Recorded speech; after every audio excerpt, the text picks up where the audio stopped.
The sun burned down on the Coronado Beach in California, home of the U.S. Navy SEALs. It was training season and dozens of muscular men were lined up. Sand sticking to their sweat-covered bodies as they carried logs, crawled through freezing surf, and shouted through exhaustion. Among them stood a new face, a woman in her early 30s, tall, lean, wearing a cap that barely hid her calm expression. Her name, Lieutenant Commander Sarah Jenkins. No one paid her much attention at first. In fact, most assumed she was there as an observer, maybe a reporter or a visiting officer. But when she stepped forward, pulled her cap tighter, and said in a calm tone, "Mind if I give it a shot?" Every head turned. The instructor, a barrel-chested veteran named Master Chief Holt, chuckled. "This isn't a tourist show, ma'am," he said. "You're gonna regret that sentence." Sarah smiled faintly. "Guess I'll find out." By the next morning, the entire base knew her name. "Did you hear? There's a woman in Hell Week. She's probably here for PR. She won't last a day." The Navy SEALs' basic underwater demolition SEAL training, known simply as BUD-S, is infamous. 6 months of pure hell, and with 80% of candidates quitting. The first week alone breaks the toughest men alive. Sarah had already completed multiple deployments as a Navy pilot. But this was different. She wasn't there to prove something to anyone else.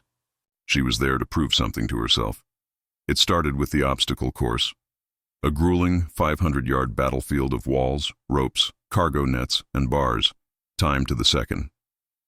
The men had done it dozens of times. They knew the sequence like a dance. When Sarah stepped up, Holt crossed his arms and raised an eyebrow. "Clock starts when you move, Lieutenant." "Good luck." She nodded once, inhaled deeply, and sprinted. The first wall, conquered in one fluid leap. Rope climb. She used her legs smartly, not relying on upper body brute strength. Cargo net. Smooth, controlled, precise. The other trainees stopped mid-stretch, watching silently. At the finish line, Holt clicked his stopwatch, then stared. 54 seconds, he said quietly. The previous record, 1 minute and 2 seconds, had stood for 10 years. Silence. Then a slow ripple of disbelief spread through the ranks. Someone muttered, "No way." Another said, "Check the watch again." But the clock didn't lie. Sarah Jenkins had just broken a decade-old SEAL record. For the next few days, things changed. The laughter stopped. The whispers turned into nods. Sarah wasn't just surviving, she was thriving. During the drown-proofing test, where trainees' hands and feet are tied and they must stay afloat, she stayed calm, conserving energy. During the log PT sessions, when 6 men carried a 200-pound log overhead, she took the center position, the hardest spot, and didn't flinch. When Holt yelled, "You want to quit?" she didn't answer. She didn't even blink. It wasn't bravado. It was focus, the kind that silences everything around you. By day 5, several men had rung the bell, the symbol of quitting. Sarah hadn't even looked at it once. As she pushed through the mud, Sarah's mind flashed back to another moment. Years earlier, Kandahar, Afghanistan. Her helicopter had been hit. She was ordered to evacuate. But there was a soldier pinned down, calling for help. She ignored the order. She turned back, under enemy fire. She landed in an open field, pulled the wounded man aboard, and lifted off, with one engine burning. For that, she'd received the Silver Star. But what she remembered most wasn't the medal. It was the soldier's eyes when he realized she'd come back. That's what drove her now. Because real courage doesn't care what you look like. It only cares that you show up. Hell Week, 5.5 days. No sleep, no comfort, no mercy. The Pacific Ocean was her enemy now. Freezing, endless, merciless. At 3 a.m., waves crashed over her head as she linked arms with her teammates in the surf zone. "Get comfortable being uncomfortable," Holt yelled over the roar. Sarah's teeth chattered uncontrollably, but she refused to move. Beside her, one of the men whispered, "Ma'am, I'm done. I can't feel my hands." She turned her head slightly and whispered back, "Then feel your heartbeat instead. It means you're still in the fight." He didn't quit. By the end of Hell Week, less than a third of the class remained.